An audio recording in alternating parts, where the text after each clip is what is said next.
"I should certainly do it," said Sherlock Holmes. I started at the interruption, for my companion had been eating his breakfast with his attention entirely centered upon the paper which was propped up by the coffee pot. Now I looked across at him to find his eyes fastened upon me with a half-amused, half-questioning expression which he usually assumed when he felt he had made an intellectual point. "Do what?" I asked. He smiled as he took his slipper from the mantelpiece and drew from it enough shag tobacco to fill the old clay pipe with which he invariably rounded off his breakfast. "A most characteristic question of yours, Watson," said he. "You will not, I am sure, be offended if I say that any reputation for sharpness which I may possess has been entirely gained by the admirable foil which you have made for me. Have I not heard of debutantes who have insisted upon plainness in their chaperones? There is a certain analogy. Our long companionship in the Baker Street rooms had left us on those easy terms of intimacy when much may be said without offense. And yet I acknowledge that I was nettled at his remark.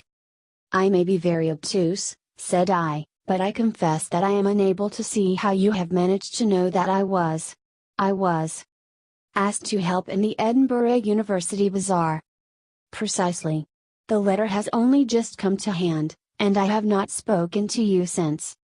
"In spite of that," said Holmes, leaning back in his chair and putting his fingertips together, "I would even venture to suggest that the object of the bazaar is to enlarge the university cricket field." I looked at him in such bewilderment that he vibrated with silent laughter. "The fact is, my dear Watson, that you are an excellent subject," said he. "You are never blasé. You respond instantly to any external stimulus. Your mental processes may be slow but they are never obscure, and I found during breakfast that you were easier reading than the leader in the Times in front of me." "I should be glad to know how you arrived at your conclusions," said I.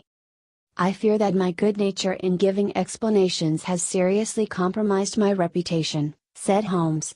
"But in this case the train of reasoning is based upon such obvious facts that no credit can be claimed for it. You entered the room with a thoughtful expression, the expression of a man who is debating some point in his mind. In your hand you held a solitary letter. Now last night you retired in the best of spirits, so it was clear that it was this letter in your hand which had caused the change in you. This is obvious. It is all obvious when it is explained to you. I naturally asked myself what the letter could contain which might have this effect upon you. As you walked you held the flap side of the envelope towards me, and I saw upon it the same shield-shaped device which I have observed upon your old college cricket cap. It was clear, then, that the request came from Edinburgh University, or from some club connected with the university.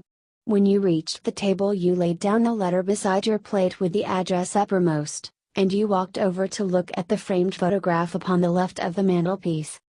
It amazed me to see the accuracy with which he had observed my movements. "What next?" I asked. "I began by glancing at the address, and I could tell, even at the distance of 6 feet, that it was an unofficial communication. This I gathered from the use of the word doctor upon the address, to which, as a bachelor of medicine, you have no legal claim. I knew that university officials are pedantic in their correct use of titles, and I was thus enabled to say with certainty that your letter was unofficial. When on your return to the table you turned over your letter and allowed me to perceive that the enclosure was a printed one, the idea of a bazaar first occurred to me. I had already weighed the possibility of its being a political communication, but this seemed improbable in the present stagnant conditions of politics. When you returned to the table your face still retained its expression and it was evident that your examination of the photograph had not changed the current of your thoughts. In that case it must itself bear upon the subject in question. I turned my attention to the photograph, therefore, and saw at once that it consisted of yourself as a member of the Edinburgh University 11, with the pavilion and cricket field in the background. My small experience of cricket clubs has taught me that next to churches and cavalry ensigns they are the most debt-laden things upon earth.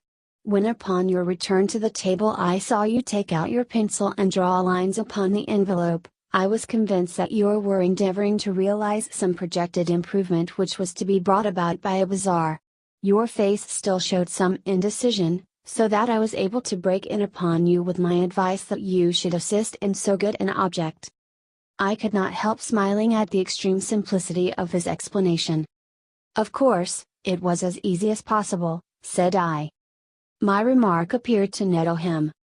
I may add, said he, that the particular help which you have been asked to give was that you should write in their album, and that you have already made up your mind that the present incident will be the subject of your article. But how, I cried. It is as easy as possible, said he, and I leave its solution to your own ingenuity. In the meantime, he added, raising his paper, will you excuse me if I return to this very interesting article upon the trees of Cremona, and the exact reasons for the preeminence in the manufacture of violins? It is one of those small outlying problems to which I am sometimes tempted to direct my attention,